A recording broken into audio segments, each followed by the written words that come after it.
여러분 안녕하십니까? 우수근의 한종일 TV입니다. 네, 오늘은요. 哎呀, 일본是还是日本? 일본是真是日本? 니혼아 야하리 니혼다네. 아휴, 일본은 역시 일본이구만.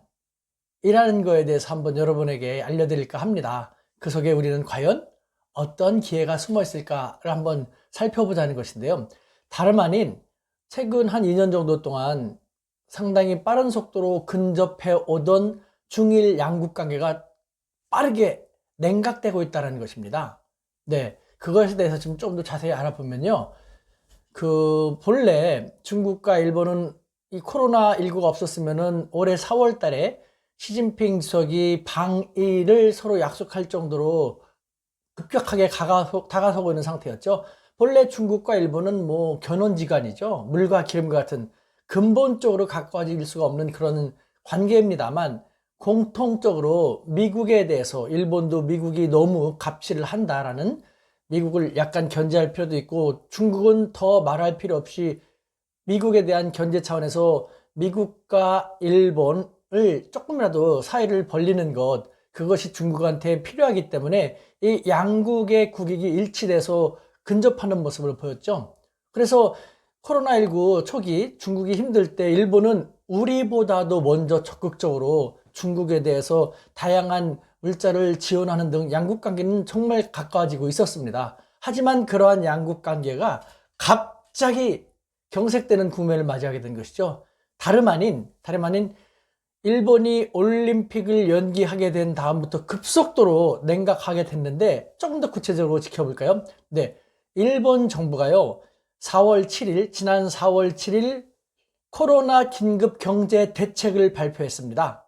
그래서 다양한 코로나로 인해서 충격을 받은 일본 경제를 살리기 위해서 다양한 경제 대책을 내놨는데, 그 중에 하나가요, 글로벌 공급망 재구축과 관련된 대책도 내놨습니다. 이 글로벌 공급망 재구축과 관련돼서 무려 9,172억 원, 우리 돈으로 약 10조 5천억 원, 10조 5천억 원에 이르는 예산을 배정했는데요. 이건 다른 말로 하면은 특정 국가에 너무 과도하게 의존도가 높은 제품이라든가 소재의 생산지를 그 국가에서 일본으로 리쇼링, 다시 돌아오게 한다라든가, 아니면 또 다른 나라로 돌리게 되면은 최대 이전 비용의 약 4분의 3, 최대 4분의 3까지 일본 정부가 다 지원하겠다라는 것입니다.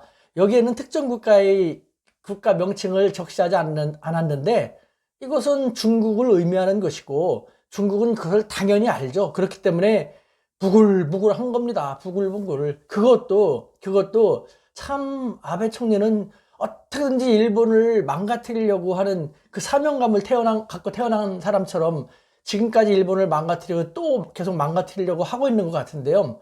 이것을 발표한 시점이 중국을 더 화나게 만든 것이죠. 언제 발표했냐? 금방 4월 7일이라고 했지 않습니까? 그런데 그 시점이 언제냐? 지난 4월 4일, 즉 3일 전에요. 발표하기 3일 전에 시진핑 주석의 중국은 여러 가지 사정상 방일을 연기하겠다라고 했고, 일본 당국이 그것을 4월 4일 날 발표했죠. 발표하면서 3시간 후에 아베 총리는 한국과 중국인들이 일본에 대한 입국 금지 조치를 전격 취했지 않습니까? 그것 때문에 반발을 불러일으켰는데, 그 3일 후에 중국에서 쉽게 말하면 일본 기업 나와, 아니면은 동남아로 가, 그러면은 우리가 이전병의 최대 4분의 3까지 지원할게 라는 것입니다. 그러니 중국은 얼마나 부글부글 하겠습니까? 그래서 들리는 바에 의하면요, 중국 최고위층에서는요, 상황이 어떻게 되는지 좀 잘 파악하라고 해갖고 특명을 내렸다고 합니다. 그래서 파악한 결과, 이번 코로나19로 인해서 많은 국가들이 그런 움직임이 있지 않습니까?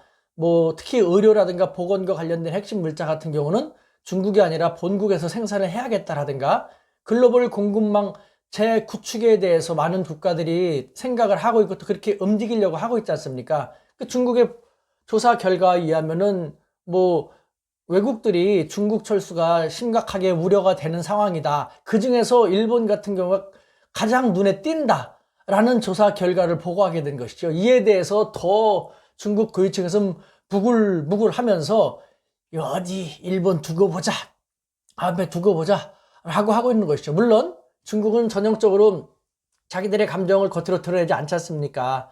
도광양회, 손톱 발톱을 감추고 이를 감추고 오히려 부글부글거리는 것을 웃음으로 미소 지으면서 힘을 키웠다가 나중에 빡 뒤통수를 치는, 그것이 전형적인 중국적 수법인 것이죠. 지금 중일 관계는 이렇게 빠르게 급 냉각되고 있습니다. 자, 그럼 이것은 우리는 어떻게 바라봐야 될까요? 네, 저는요, 우리에게 기회 국면이라고 생각됩니다. 물론 우리도 공급망 재구축은 다시 한번 심각하게 생각을 해야 됩니다. 이와 같은 일이 생길 때 우리도 처음에는 적잖이 당황했었기 때문에 이것을 계기로 여러 가지를 재고려를 해야겠습니다만, 중국이라는 시장을 우리가 무시할 수 없습니다. 자, 중국에서 이번에 코로나19가 창궐이 됐기 때문에 어쨌든 발병은 중국에서 제일 처음 됐지 않습니까? 전 세계 국가들이 지금 글로벌 재구축망 갖고 중국에서 많이 빠져나가려고 하고 중국에 대해서 손해배상도 청구하고 있고 더 많이 청구하려고 하고 있지 않습니까? 중국은 다시 말하면 궁지에 몰려 있는 것이죠. 그러니까 중국은 이 국제사회에 대해서도 방어를 해야 되고 또 중국 국내 경기도 엄청나게 안 좋은 상태지 않습니까? 개혁 개방한 다음에 천안문 사태 이후에 가장 안 좋은 그런 상황이라고 하거든요. 이것을 다시 살려야 됩니다. 그래서 중국은 지금 조 단위가 아니라 경 단위의 금액을 쏟아 부어가지고 경제를 부흥시키기 위해서, 진작시키기 위해서 노력을 하고 있는데요. 외국 기업들한테 선심을 보이면서 외국들한테 선심을 보이면서 같이 하자라고 하려고 했는데 외국 기업들이 빠져나가고 또 자기들한테 되게 강하게 반감을 갖고 비판하는 그런 국가들, 중국같이 속 좁은 나라에서는요 좋게 생각하지 않을 거거든요. 우리는 일본도 제일 먼저 우리보다 중국을 코로나19 초기에 도와줬기 때문에 중국은 일본에 대해서도 많은 경제적인 교류도 하고 경제의 기회도 일본한테 주면서 중일 관계를 다지려고 했는데 일본 스스로 걷어차고 있지 않습니까? 저는 그것도 우리가 포착을 해가지고요, 중국 기업만이 특히 보건, 위생, 환경, 의료 분야에서 엄청나게 많은 수요가 필요할 텐데 중국 기업의 기술 수준이라든가 제품만으로는 될 수가 없거든요. 외국 기업의 선진적인 그에 적합한 기술이라든가 제품이 필요합니다.